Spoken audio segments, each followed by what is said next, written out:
Recently the video of my son's wedding has been quite popular, and people are paying a lot of attention to it. Let me introduce to you some of the ceremonies and procedures on the wedding day in our Shuyu district, Putian. Many of the procedures are the same as I remember from when I was a child. Why do we rush things so much? How can we arrange a wedding in just 7 days? It's because people from towns like Xiongmen, Dongzuang, Beigao people do business all year round across the country and even around the world. Only during those few spring festival days can they return home. Whether it's a wedding banquet, a birthday celebration, or a housewarming, everything happens in those days. Actually, the time is very tight because everything is decided on short notice, and you need hire cooks. Weddings on our hometown are all held at home, not in hotels. We only in Putian for few days each year. If we tried to book a nearby hotel, it would be impossible. On the same day, there might be 3-5 weddings.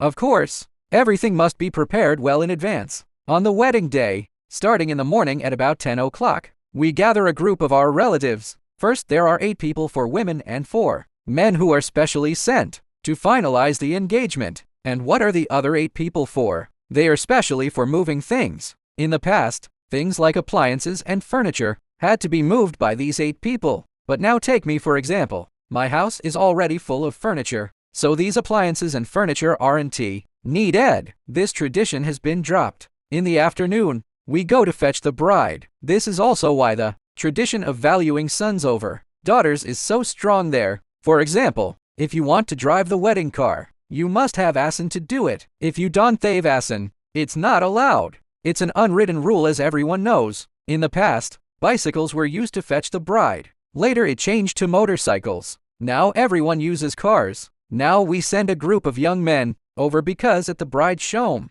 the bride's family and friends will also present various games and challenges. We hold the traditional wedding bow ceremony. That day includes ritual red envelopes for newlyweds calling elders mom, dad. I received over 230,000 yuans in total. Uncles or brothers-in-law usually give the most. I hired a host this time. She spoke the local Putian dialect, which most people might not understand. Her lines are like a jingle, and it makes the atmosphere very lively. After the ceremony, there is a banquet. This time, we also set up a stage at home and hired some singers and performers, who the kids really loved. During this process, we also need to hand out wedding candies and cigarettes. The custom of handing out cigarettes was quite fun. For example, the groom must hold the bride up high before handing them out. That day, we served exactly 16 dishes for the banquet. Things like king crab, lobster, abalone, sea cucumber, bird's nest, and shark fin all were served. Because everyone is away all year and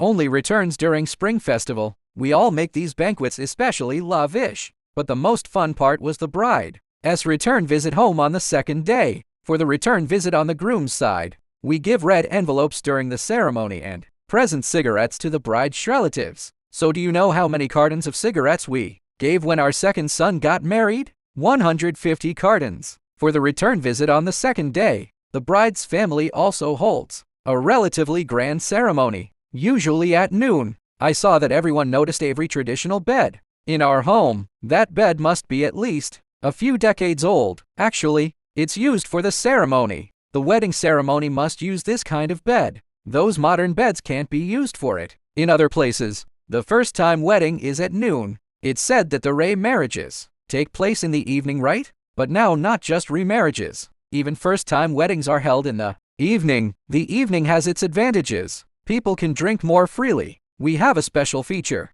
Everything is held at home. This is one reason why we strive so hard to build big villas in our hometown. If your house isn't big enough, you can't hold the banquet. Actually, China is vast and rich in resources. Every region and every province has different wedding ceremonies. Everyone, feel free to share some local wedding customs in your area, any especially fun or traditional ones. Leave a comment below.